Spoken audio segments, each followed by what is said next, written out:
مرحبا. طبعا عم بحكي من لبنان، انا زياد برجي من موقع التصوير. انا قلبي مع خيي سعد وعم بدعي له كل يوم، وبتمنى من كل الناس المحبه والشميته انهم يدعوا لصديقهم وزميلهم بس يكون بهيك موقف.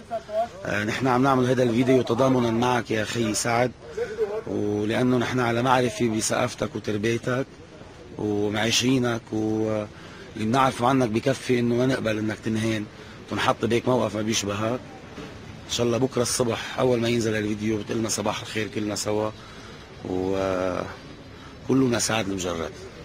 السلام عليكم. اليوم كنديروا هذا الفيديو باش نتضامنوا مع خونا سعد المجرد وباش نساندوه في المحنه ديالته، وكنقولوا ليه باللي حنا معاك، وكنقولوا للعالم كامل انه باذن الله بريء من هذه التهم الملفقه، حيت عندنا الثقه الكامله فيه وفي اخلاقه وتربيته.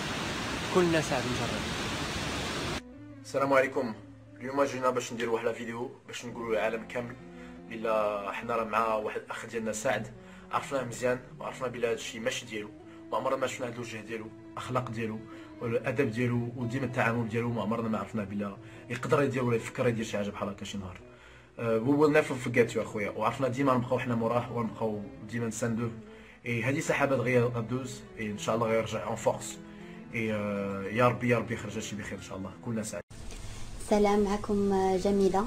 هذا الفيديو درناه تضامنا مع الفنان الكبير ديالنا والاخ ديالي والصديق سعد المجرد.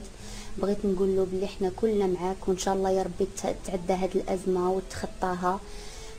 ما يمكنش نشكو في الاخلاق ديالك وفي تربيتك وفي تربيه والديك ليك، الله يحفظهم لك ويخليهم، وان شاء الله يا ربي انه تعدى هذه الازمه على خير، واحنا كلنا معاك الى الاخر. ما شاء الله عليك فنان بمعنى الكلمه، وان شاء الله يا ربي ترجع لنا وترجع للفن ديالك وللنجاحات ديالك، والله يوفقك ان شاء الله. وانا اكيده انه هذه مجرد ازمه وغادي تخطاها باذن الله. حبيت اعمل هذا الفيديو خصيصا مساندة لخيي وصديقي سعد المجرد، وقول له انه نحن كلنا ناطرينك، وكلنا واثقين ببراءتك وواثقين باخلاقك وتربيتك، وان شاء الله بترجع لنا بخير وسلامه يا رب، وبترجع لكل محبينك ولاصحابك ولاهلك يا رب، لانه عن جد اشتقنا لك. كلنا سعد المجرد. السلام عليكم. اليوم كنديروا هذا الفيديو تضامنا مع الاخ والصديق الفنان سعد المجرد، وكنقولوا ليه باللي حنا معاك كاملين في هذه المحنه، وكنقولوا للعالم كله بانه ان شاء الله بريء من كل هذه التهم الملفقه ليه، لان حنا كنعرفوا الاخلاق ديالو والتربيه ديالو.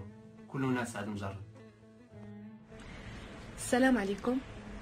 بغيت نقول انا وهنا المتهم بريء حتى تثبت ادانته، وانا وهنا مع سعد المجرد في هذه المحنه صديقنا، والله يخلي ليه والديه، وان شاء الله يفرحوا قريب ويفرحوا جميع بالبراءه.